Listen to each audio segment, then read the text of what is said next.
clothes with your John Bernthal looking ass. Oh my God, you have a podcast. You want me to take off my clothes? Yeah.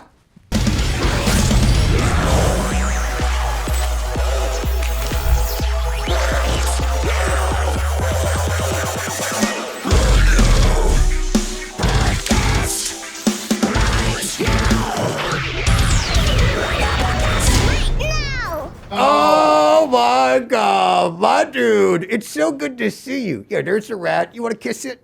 No. Okay, good. Don't kiss it. There, just have a seat, man. There you go. There's your mic.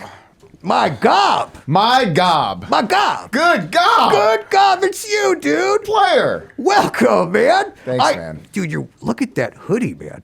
Yeah, bro. Blockbuster. Got it in Bend, Oregon. Last one. Oh, is that the one that's is it still up and around? It's still up and around. It's just like the Blockbusters back in our day. Oh. I mean, I don't know how old you... I just turned 30.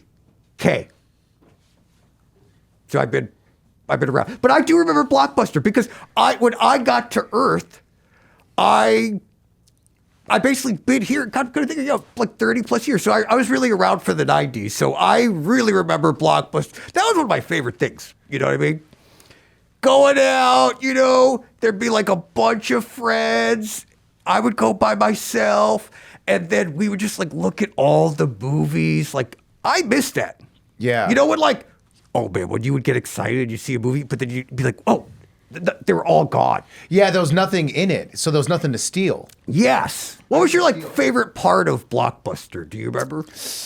I loved the video games. Yeah. So I would go there to get the video games. Yeah. But what we would do, so I'm from Detroit, as you know. The Detroit player. I'm the Detroit player. That's you. So essentially I would go to Blockbuster and then I would get the video game and then I would switch it with something else. Tell me, what do you mean? Well, I would... Like Twizzlers? No, They put Twizzlers in. Yeah. That's what I feel. You're crazy. You're a genius. You're a genius, man. You're like, oh yeah, God, I gotta get Tetris too. You're like, just kidding, it's Milk Duds. Off. I'm out of here. Yeah, then I'd Detroit, 1-7. Yeah. Well, they would have because they would give you 2 weeks to rent it sometimes. Yeah. So I would do the 2 week rental and I would order Tony Hawk and then I would exchange it with Face Off. Yeah. Okay. Now a movie I don't watch. What do you mean? You don't watch that? Not all the time. I do. Really? Every morning. Every morning you watch Face Off. Yeah, I look in the mirror and then I decide if I'm going to have a John Travolta day or Nicolas Cage day. Damn. And today I woke up feeling dangerous. So I chose Nick Cage. I was like, if I'm going to interview Paul, let's go. Bro, I didn't realize how long your fingers were until you did those. Oh, yeah.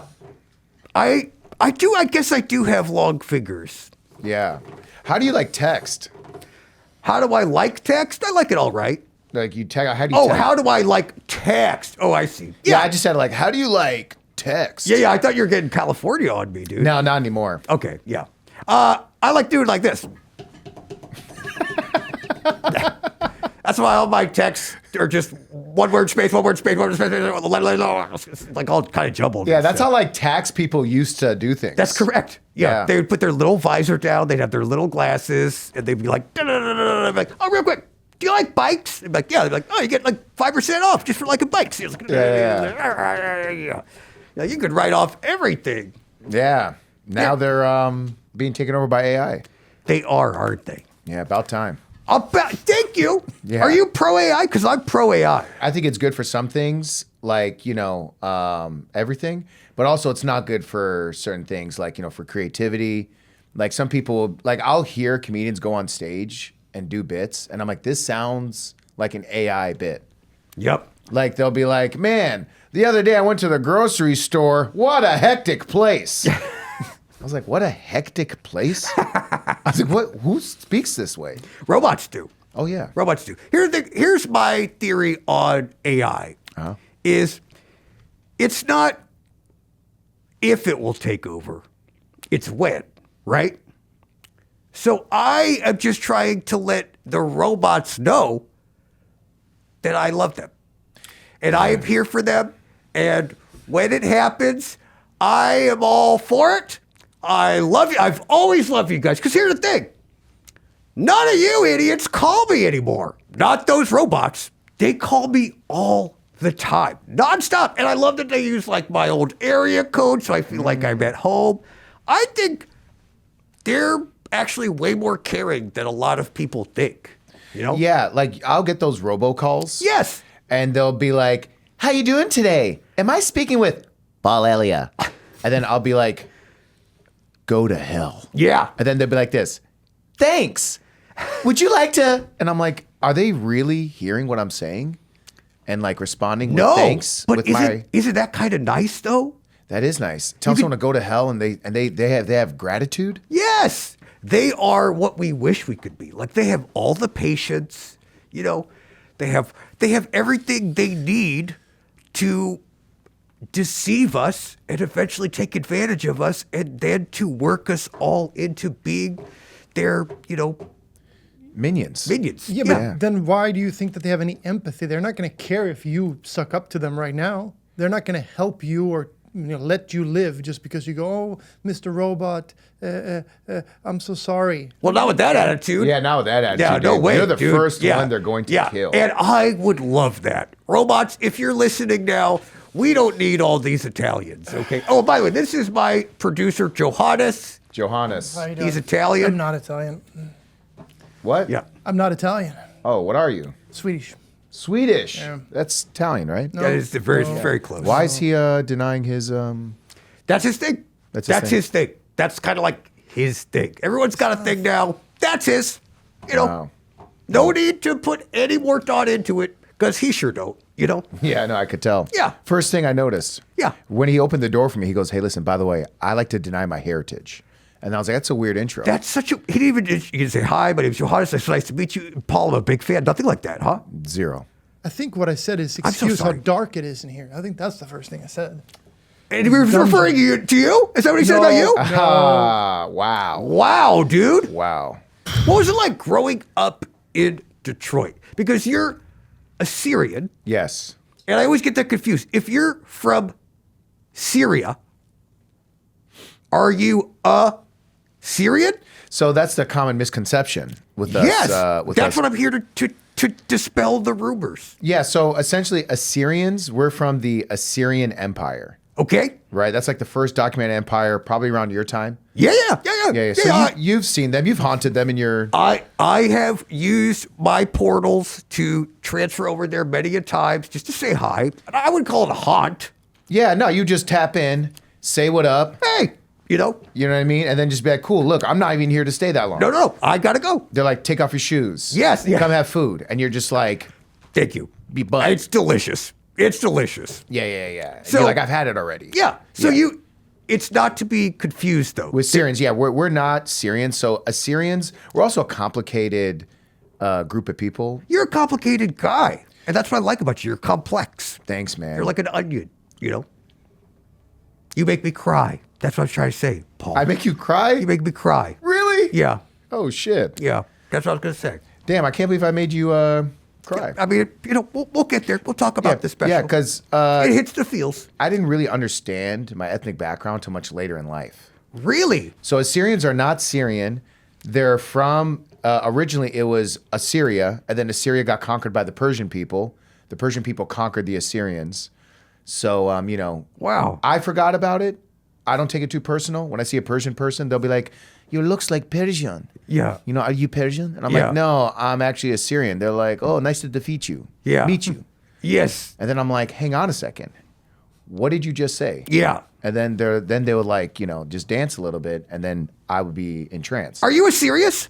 I am. Oh, okay. I just want to make sure. I've been a serious for a long time. Okay, I'm yeah. serious about being a Syrian. Yeah, and that's what I thought. That's what I thought.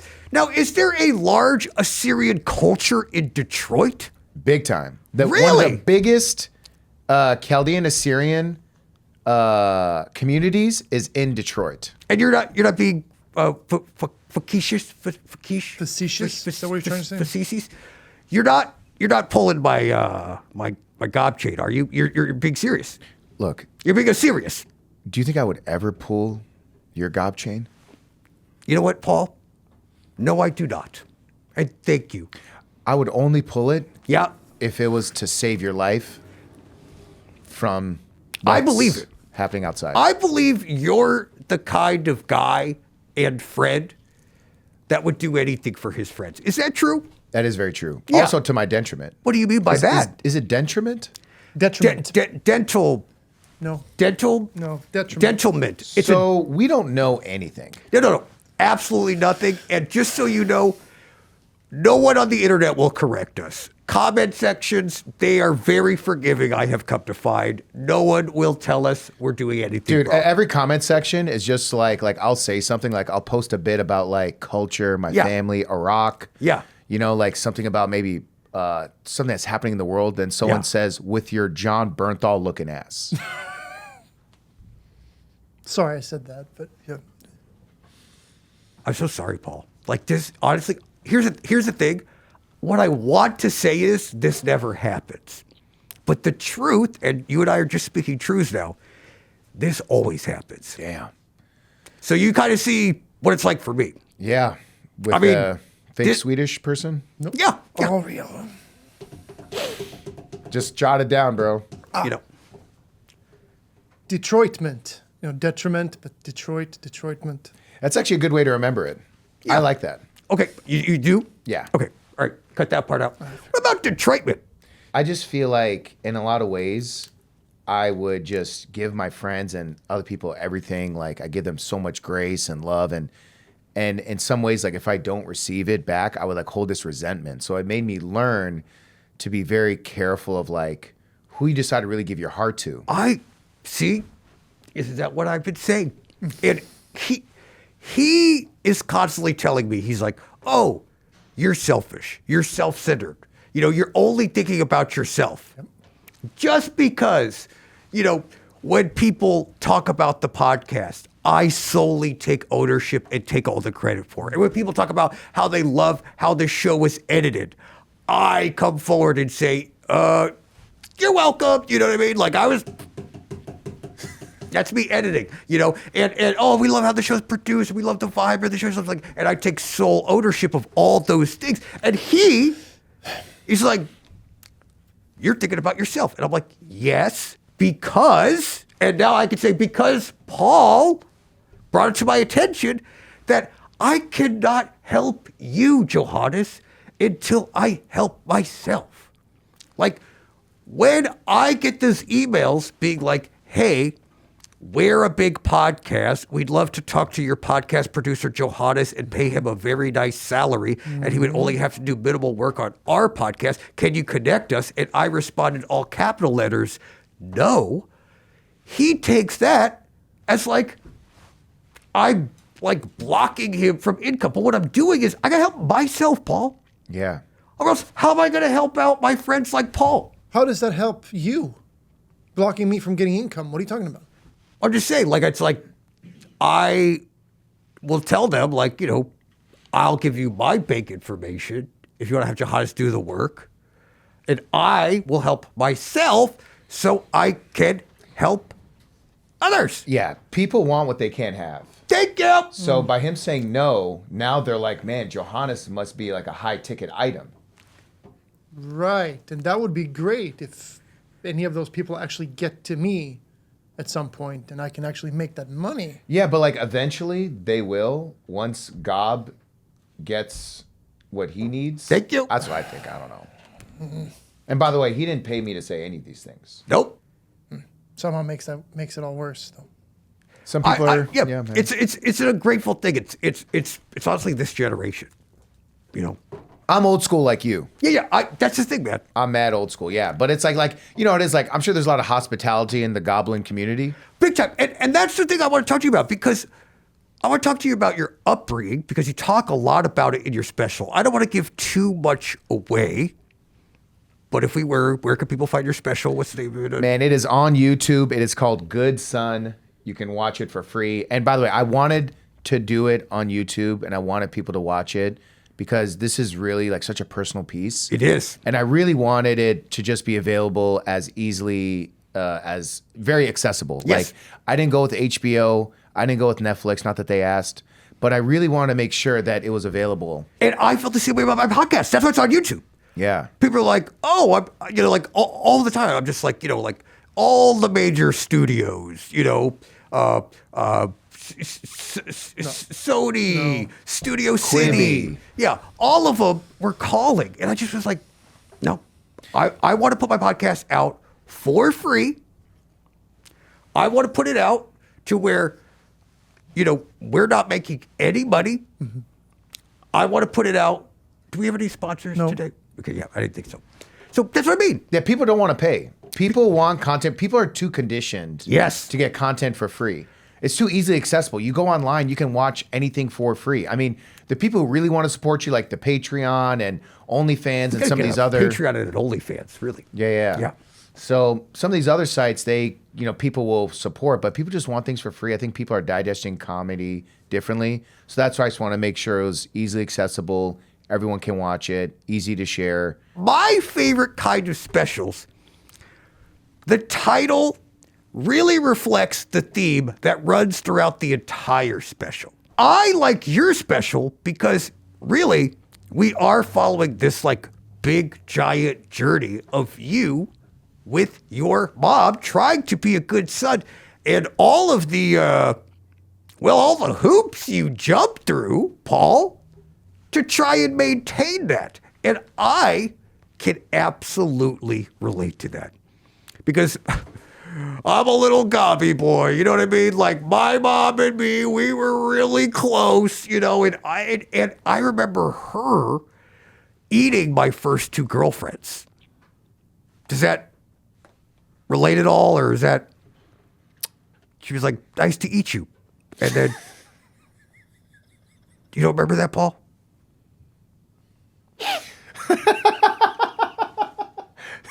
Damn. No.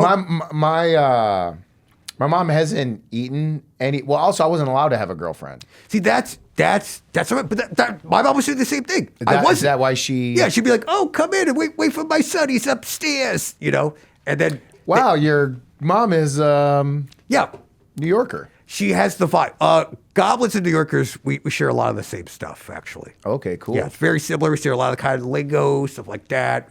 Almost very similar. That's why when I go to New York, I'm on the subway, I don't even get double taked. Really? You're like, No. yo, I'm Goblin over here. Yeah, exactly. Yeah. Yeah, they're like, what are you from? What borough are you from? Gobville? And I have found that my mom, she did not want me to date. She didn't want you to date. She didn't want me to date. And your mom really didn't want you to date. So much so that you had to kind of hide it for a while, right? Yeah, I mean, there's a perception that our parents have of us. Yes. Like my mom had an idea of who I was and who I am. And I didn't want to break that facade. Yeah. Because I knew it would break her heart. And because you're a Good son. good son. That's what I realized. In order to be a good son, I have to be a good liar. What do you mean by that? Well, lying to my parents was my way of showing respect. Like, I can't tell my mom, like, on the weekends I'm going to the club or going to a rave or I'm going to pop bottles with strange women in short outfits and hang around with guys that are chubby with neat haircuts and cheat on their spouses. I can't tell my mom that. No. So instead, I tell my mom I'm going to Blockbuster. Right. So I tell my mom I'm going there, but really, I'm being flagrant. Interesting. Yeah, so I would lie to my parents a lot about where I was going, what I was doing. So I had a couple alibis. I got a couple friends of mine that I'm like, oh, I can use them. And then also when I lived back with my parents last year, when my fiance and I, my wife now wife, fiance back then, moved to Detroit, I was living with my parents again because my mom wouldn't let us live together.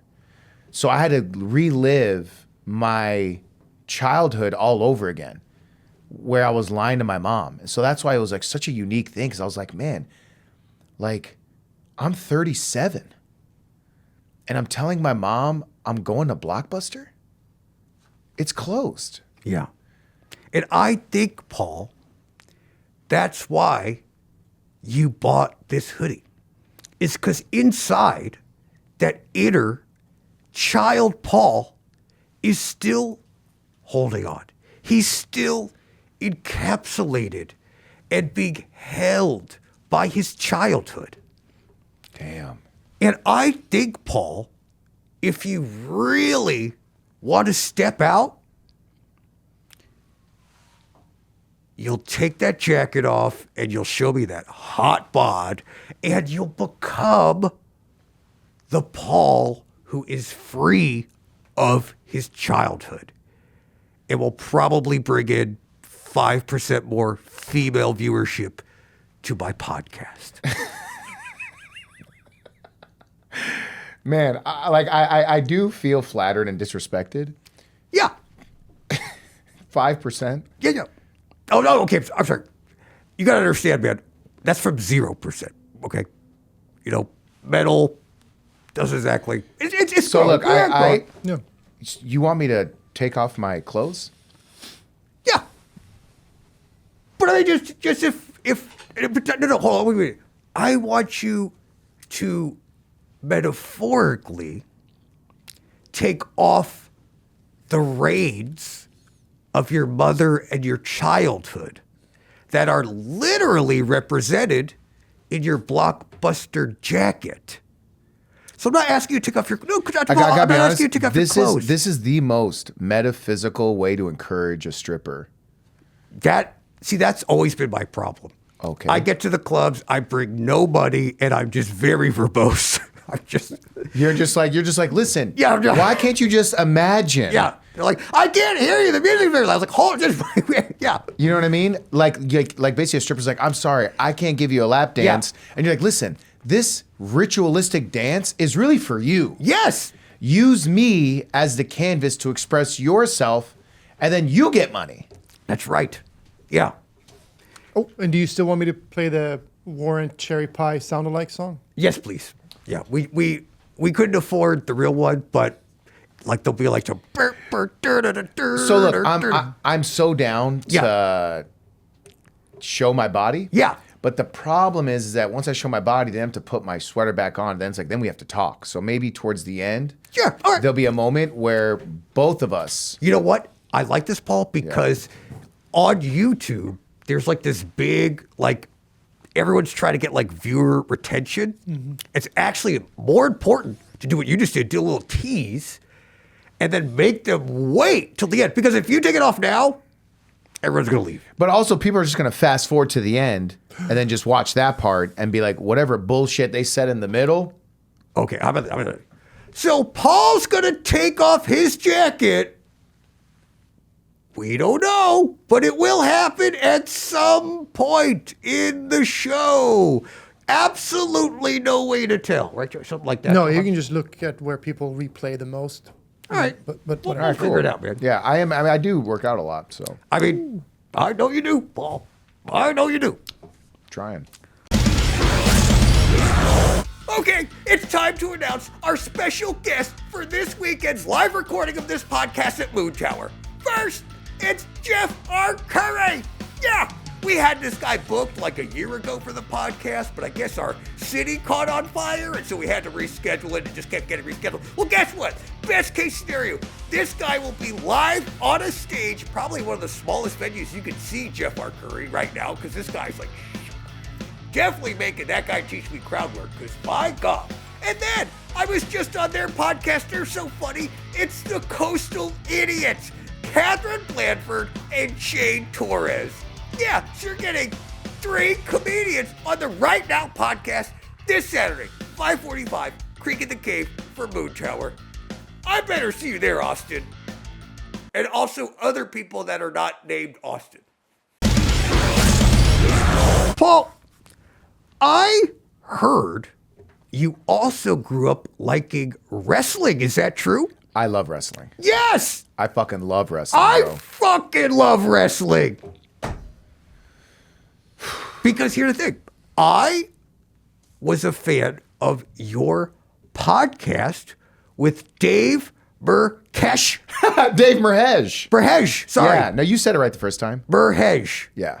I even wrote up phonetically, but I messed it up. Low-key immigrants. You saw that? I know the pod. That's crazy. We stopped doing it. I know what. Well, yeah, I understand why podcasts continue always. But was that fun? That was so much fun. Yeah. It was so much fun. And like wrestling was a big part of my childhood. Yeah, because I remember the one I was listening to, you guys were talking about, someone was wearing a Razor Ramon shirt. Yeah, bro. Yes. Dude, when I would watch wrestling, I identified so much of some of these characters because it's like, I would look at Razor Ramon and I'd be like, yo, that's who I think I am. Yes. I think I'm this cool Hispanic man. Yeah. Was Razor Ramon like your guy? Like, who was your guy in wrestling? Mankind. Man, oh, I did not expect that. Mankind was my guy. Well, I mean, that was kind of my guy. He kind of represented like all the weird goblins, you know? Yeah, he did. He was a representative for the Goblin community. Mick Foley is on my like top 5, gotta get him Golden Goose on the podcast. He would do it. I know he would. He'd crash right through this desk like a maniac. I mean, I don't know what's keeping him from it. He isn't out in L.A. as much anymore, but I'm going to find him, and one day I'm going to get him. Why was prepubescent Paul looking at Mankind and doing like a weird mask? We'll pull up a photo of him, just kind of like all like crazy and beating himself and ripping out his hair. Why were you relating to that guy? What about you was like, this is it? I think I understood what he was feeling. And he had a unique thing about him in the ring where he would just try so hard. Yes. He was the type of guy where you would count him out. He would get the shit beat out of him. Yes. And then he would always get up. And there was something about him never quitting was something that I always identified with because I always felt like people would sleep on me. People were sleeping on my talent. People were sleeping on my ability, my athletic ability. What about now you got a special?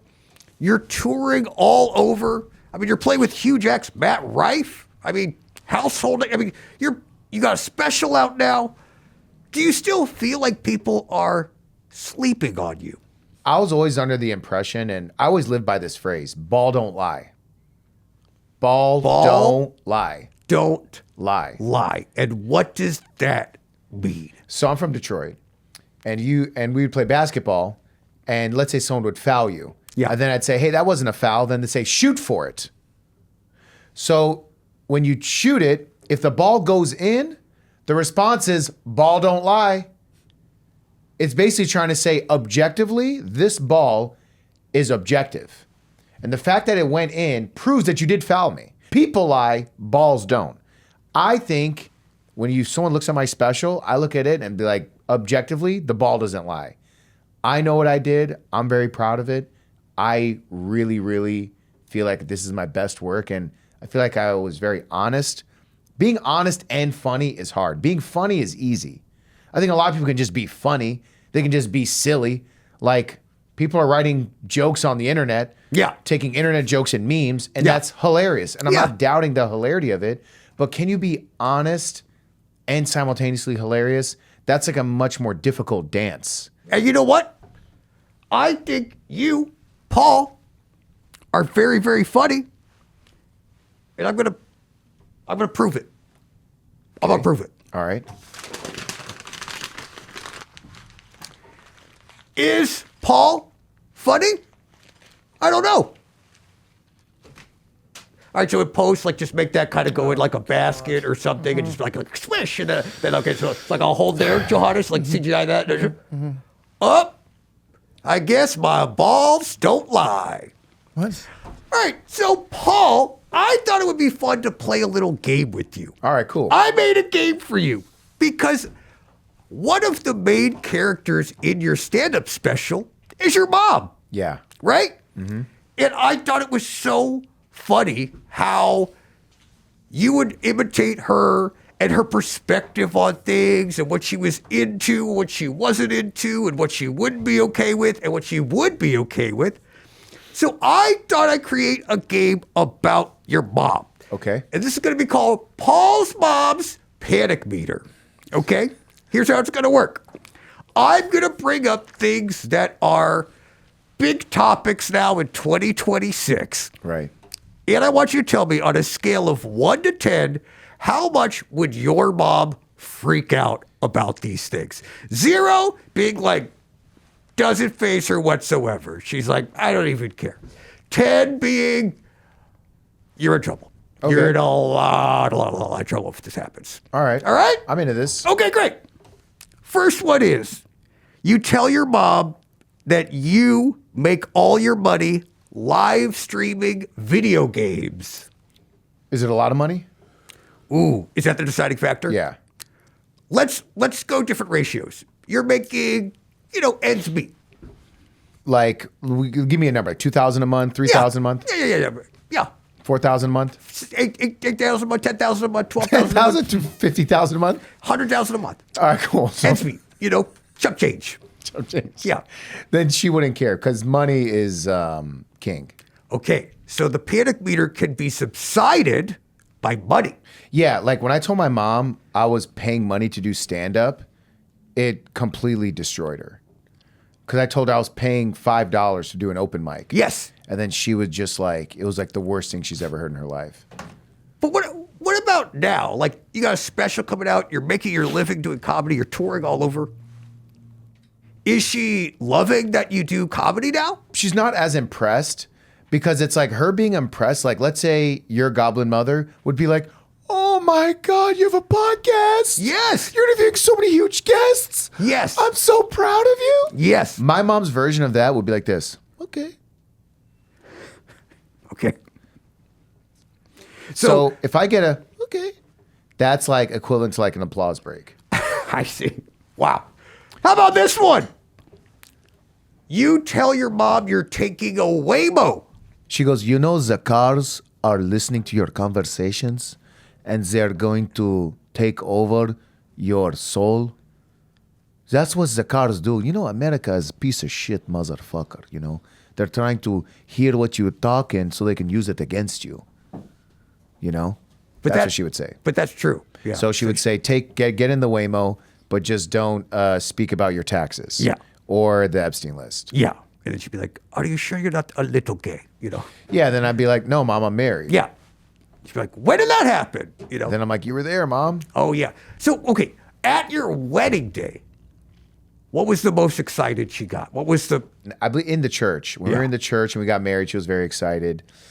Funny story. So my mom is a very, very tough woman. She had to be very tough. Sounds like it. She's very tough.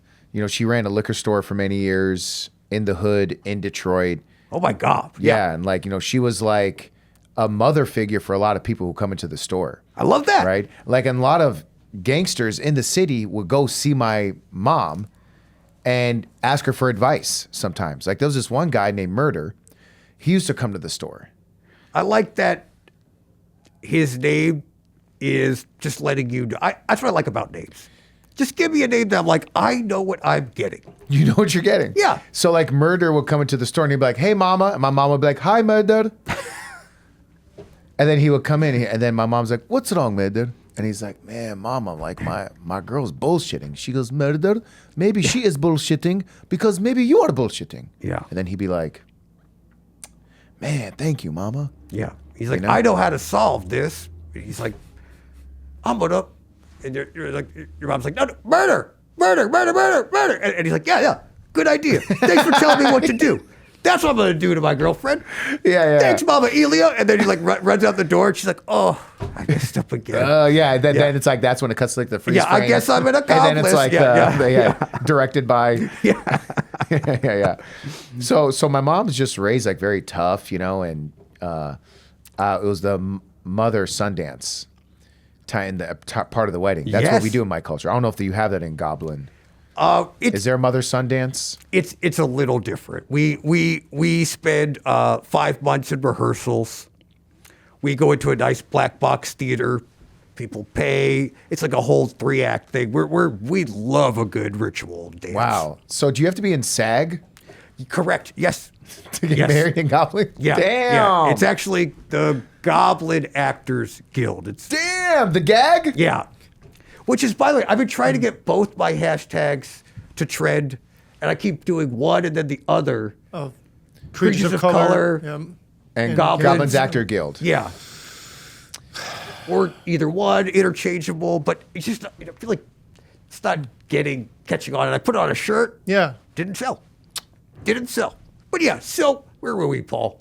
Oh, so we were doing this slow dance. Yeah, you're slow dancing. And so my mom listened to Whitney Houston a lot because it would just give her a lot of strength and inspiration, you know? She just had like such a difficult life, and she's like taking care of her family, her brother. She had to take care of 4 kids, 5 if you include my dad. So she had just a lot on her plate. So we're doing this slow dance, and I just got really emotional. And I couldn't stop crying. Like I was trying to cry. I was trying not to cry. Like, you know that feeling where you're trying to not cry, but you're crying, so you're just like this. You're like, Yeah. Yeah. Yeah. You just look like Robert De Niro. Yeah. Yeah. That's pretty good. That's a good Bernthal does De Niro. so my face was like that. And then my mom looked at me, and then she goes, "Don't cry." And I was like, "What?" Yeah. And then she goes, "Don't cry, Paul, because you don't want anyone to see you weak." So that was like a big thing for her to like always make sure that I'm showing strength. But I look at that differently because I think there's a lot of strength in showing how you really feel. There's a lot of strength in being able to cry. There's a lot of strength in being able to tell someone how you really feel about them or what you really think, and Yeah. to protect your energy and to protect your life, man. So that's why, you know, my mom is, you know, she looks at the act of crying as like, "Oh, you're weak." I look at the act of crying as like, you're actually strong for crying, you know, which is why when you make your producer cry, hopefully he sees that. Thank you. Thank you. Now, Paul, if you and I were in a room in the fetal position, bawling our eyes out, your mom walked in, what would her panic meter be? 10. 10. Not because you're a goblin. Oh, she'd be fine. It has nothing to do with your floppy ear skin. Nothing to do with your pointy nose. Oh, Nothing to do with your chin or your scurvy. yeah. Yeah. You picked up on that. Yeah. Or your herpes. Thank you. Thank you. She would look at that as that's nothing. That's light work. Okay. When if she sees you cry, she'll be like, "What the fuck Oh, yeah. is this?" Yeah. She probably won't even acknowledge you're a goblin until you left. That's how much she's against weeping. Interesting. Yeah, man. I don't think she would like me. I'm always crying. You're always crying. Yeah. I cried all through your special, man. Some was laugh cried, and some I just got hit. Wow, Yeah. man. You know, man, some people were telling me, they were like, "Yeah, man, people just want to laugh. Like, stop trying to don't make them cry or nothing." Yeah. And, you know, and a lot of these people were the people that I met outside your studio. Yes. And they are laughing at voices they're hearing. But those aren't actual voices that they're hearing. Yeah. How about this last one? What if she found out you're making all your money on WikiFeet? 10. 10. Even if, Actually, can I amend that? yes. Yeah, I'll allow it. How much money? Oh, I like just, ends meet, 600K a month. She would be very proud of me. Okay. She'd be like proud of your feet. She'd She'd be be like, I proud of made my those feet. feet. She'd be proud of those feet. She'd probably ask for a feet cut. Oh. You know, I'm like, "Mom, I'm just trying to make ends feet." Are you serious right now? I'm a serious right now. You're serious right now. So, I'm trying to make ends feet. there, I like it. I liked it. So, Paul, I'm starting my comedy journey now. I wondered, how long did it take you to craft The Good Son? Actually, it didn't take me as long because when I moved back in with my parents, 30 minutes of that special was from that. Yeah. You know, and also I got engaged, and when that conversation happened with my mom, that's why I want to start the special off with that conversation with my mom. I just said literally what just happened. And I tried it on stage 2 times, and then I was like, all right, I'm going to film it tomorrow for the special. Wow. I mean, that's, for those listeners that aren't in the comedy world, that's pretty crazy, dude. Like, most people, they'll like spend months and months and months and months, and they're afraid to put new stuff in a special. But you were like, I know this is going to work, like, because it was so visceral and true in your mind? Yeah, I just felt like people are going to appreciate how real this is. So I tried it the first time. I was at the Comedy Store. I was like, I did a show before. I was doing a bunch of practice runs. Yeah. And I was setting up a bunch of runs. I didn't have representation at the time, so I was just like setting up my own shows and like I did a show at this little art studio next to a CVS in Turlock. I did a show in a backyard at someone's birthday party. Yes. And he's like, we're going to surprise him with a comedy show. Which I was shocked to see you, by the way. I mean, that was probably one of my all-time favorite birthday presents. Yeah, that was really cool to see you there. I mean, thank you so, I mean, and I got to be honest, the clown you followed was hilarious. I was like, dude, I felt bad. They're like, Paul's here. I was like, this is a lot to follow. But I thought you did such a good job. Thanks. I even shouted you out because you were on the roof next to the other gargoyle. I know. And I was just kind of posed, just kind of waiting. And then I was like, there he is. And then I was like, I got to get off the roof. I got to see this like firsthand. And I thought it was so poignant. It's a great story. Do you feel like now that it's done, you are relieved? Or is there a part of you that's like, man, I wish I could tell that story a few more times? I'm done with it. It's over. I felt really good about it. Honestly, it's sort of like you do your best and then you just let it go. And it's kind of like Olympic curling. You know how like the person will like hold on to it so tight and then he just kind of like. Unless he's Canadian, then he just cheats and pokes it with his finger. But yeah. God damn Do you it. see what just happened, dude? That was such a beautiful moment. Like I started to well up, and now it's just my blood that's going right. It's coursing through my. Honestly, I'm gonna turn into mankind, and I'm gonna just stick my fingers in his mouth. Oh, you're going to give him the Sacco? Yeah. Sacco. Yeah. I used to do that to people. Did you really? Yeah, I was doing Sacco to a bunch of people.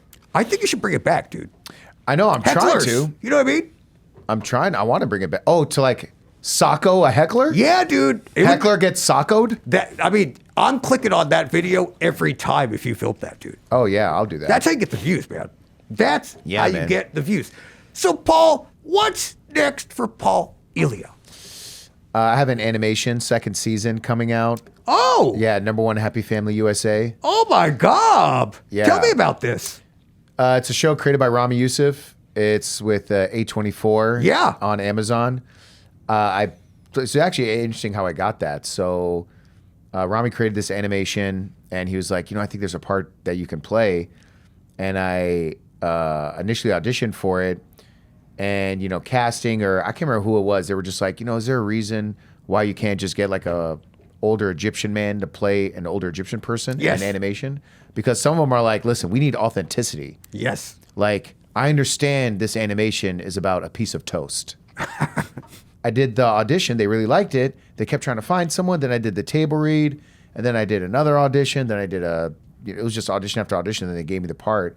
And initially, this character wasn't supposed to be around that long. And they ended up extending the guy. And I became a series regular in the second season. Dude, congrats, man. And I'm so happy for you, dude. I didn't even get to talk to you about this. I've been a big fan of yours for a while, and I love the sketches you do with Ian Edwards. Yeah, bro. You got to be in some. I would love to. Is he actually your roommate, or you just film stuff together? No, he's not my roommate. Because in my fantasies, you guys are just the two funniest dudes living together, and you come out in the morning and just like, here's some jokes, and you guys just crack each other up, and then you cuddle in the couch at night and watch Frienders reruns and stuff like that. Hey, dude, there's nothing wrong with cuddling with your guy friends. Man. Yeah, I know. I'm not saying that there's anything wrong with it. But, I love it. I love a good, okay. Just snuggle. Yeah. With your roommate. Yeah. Okay. But are you going to do more stuff with Ian? Because I think it's so. I would love to have him on the pod. Yeah, bro. I'm surprised you haven't had him. I would love to. You want me to ask him for you? Would you do that? You want to ask him now? Ask him right now. I'm asking right now if he'd want to. Actually, I don't want to call him right now because he's probably going to take up all of our pod time. Because he's probably going to talk to you, and then he's going to be hilarious, and then you guys are going to have a banter. That is true, and man. then, I just know we're going to have such good chemistry. The worst thing is, like, you guys are talking, I'm just like this, look. Yeah, I'm just like, actually, Paul, if you could just leave your phone and you could just say, thanks so much, man. Tape it over. Yeah, tape it to there. Me and him You're just like, Ian Edwards, yeah. let me ask you something, Ian. Would you say, Yeah. as a Goblin lover, yeah. It's a goblin. That's a pretty good impression. Hey, how's my impression of you? That's pretty good. Pretty good, right? Yeah, that was pretty good. Yeah, not bad. Yeah. So, Yeah. I gotta ask. Yeah. There you go. Because it's a part little of more my claws. job. Little more claws. Little more claw. Yep. There you go. There you go. Now, that's Little how more it tags. claw. That's how it tags, dude. Yeah. That's so crazy. And then the episode comes out and it just says, right now with Ian Edwards. Oh my God. And the whole podcast is just me talking to the phone, just like, oh, Ian, you're so funny. Anyways, man, where'd this phone come from? You've been the best phone podcast guest. It plugs his special the whole time. It just plays his special. Yeah. You're This just is watching it. incredible. This is so like, fun. I'm sorry. And your mom is like, this is my favorite episode. All right, Paul, I'm going to get you out of here, pal, the same way I get everybody out of here by playing my right now rapid fire questionnaire. Here's how it's going to work, pal. I'm going to ask you 5 rapid fire questions. I want you to say the very first thing that comes to your mind. Okay, cool. Are you ready, Paul Elia? I'm ready. Here. Wait, I'm sorry. My God, dude. I feel like I undersold it. Jeez. I feel like a whore. Are we in Detroit or outside of our studio? Because those are guns. Oh, you know what? How about this? How about this? Someone text murder. Those are guns. Something like that. Something about Rock City, Rock Yeah, Hard. No, not Rock Hard, maybe. I don't know. No. Okay. I'm just gonna put it back on, I guess. Yeah, please. Yeah. Yeah. And then he got so weird about it. Yeah, he got really made weird it so about it. weird. Also, Objectifying you like that. I didn't like it one bit. Yeah. All right. Left or right? Right. West Borland. What? Favorite genre of metal? Death. Okay, there's a snail chasing you. The snail is moving at a snail's pace. It's gonna follow you for the rest of your life. You can go as fast as slow as you want, but the snail is always gonna be moving in your direction. If you touch it or it touches you, you die. And before you ask, yes, it can swim and survive in any atmosphere. What's your plan to survive this snail? I would be friends with the snail, and I would learn its snail language and its snail way of life. And I would really connect with the snail and do what I can to not die. You know what? A lot of people have answered to befriend the snail, but no one is taking the time to learn the snail language. Because look, think about it like this. God put you with this snail. Yeah. You are in front of this snail. Yeah. And this is your crutch. This is your obstacle. Yes. So it's like, why wouldn't I want to learn what the snail's saying? What if the snail is saying, yo, I'm not really poisonous, bro. I'm not really what the goblin says I am in this fictitious situation. Yeah. Help me. I have unredacted Epstein files. You ever been to Trader Joe's? Yes. Daniel Paul Elia, everybody, round of applause. And now is your opportunity, Paul. I want you to promote whatever you got going on to this camera right here. Camera. My comedy special is out right now on YouTube. It's called Good Son. Check it out. Paul Elia Comedy is my handles on social media. Also, if you want to come to a show, maybe you want to come, go to watchpaulelia.com, and it's ELIA. That is all my stuff. And season 2, #1 Happy Family USA. Check it out. That was so good. That was so good. I really like the way you promote stuff. Really? Yeah. And because, what do you like about it? Well, I just liked your cadence, and I liked kind of your delivery. And I was thinking, I was like, should I promote my stuff, or because he's so good at it, I'll just have him promote my stuff. So under your chair, I wrote you a little script. So it's kind of like I'm like Robbie Youssef, and like I'm just putting you in the booth. I'm just like, hey, Paul, I'm bringing you back for season 2. Just go ahead and whenever you're ready, just go ahead and read those lines in the character of Paul. What up, Gob Squad? It is me, Detroit player Paul Elia. There is one thing you shouldn't hide from your mom. And it's that if you live in Texas, you will see the first ever One Gob show. That's right, this Thursday at the Creek and the Cave, 10 p.m. for the MOONTOWER Comedy Festival. And then this Saturday, catch the very podcast, and then this Saturday, catch this very podcast live with 2 very special guests. Yes. We don't know who those guests are, but you will find out. Yep. Now, if you do have to lie to your mom, which I do encourage, smooth it over by ordering her a cameo from the mom-approved John Goblikon. Cod. It's okay. I've been saying Goblikon? Goblikon, but it's okay. I've been butchering your last name this whole time. I think I Goblikon. said Elia. Elia. Or I was saying Elia or something Goblikon. crazy. But yeah. Goblikon. Yeah. Just make sure you order yours right now. It sounded pretty good. Yeah. That didn't sound like me, dude. Bro, I should do promos for you as me for you. I think so. Yeah, man. You know what? Actually, you want to see if Paul lies? Let's see. Was this a good podcast? Did we have so much fun? Did we Bro, just this was become fun as hell. best friends? Brother, you've been my best friend for a long time. Let's find out. Swish, swish, swish, swish, and just have like the both going in, but the backboard is gold. What? And then on the gold backboard, it's gonna have like sparkling letters. It's gonna say like Paul and John, like BFFs, and then like hashtag COC, hashtag GHG, you know, and then like a big thing. Yeah, that's fine. Yo, is this like an AI suggestion? Yeah. You tell them to make this? Yeah. We're gonna do it. It's gonna come up. Keep watching. It's coming right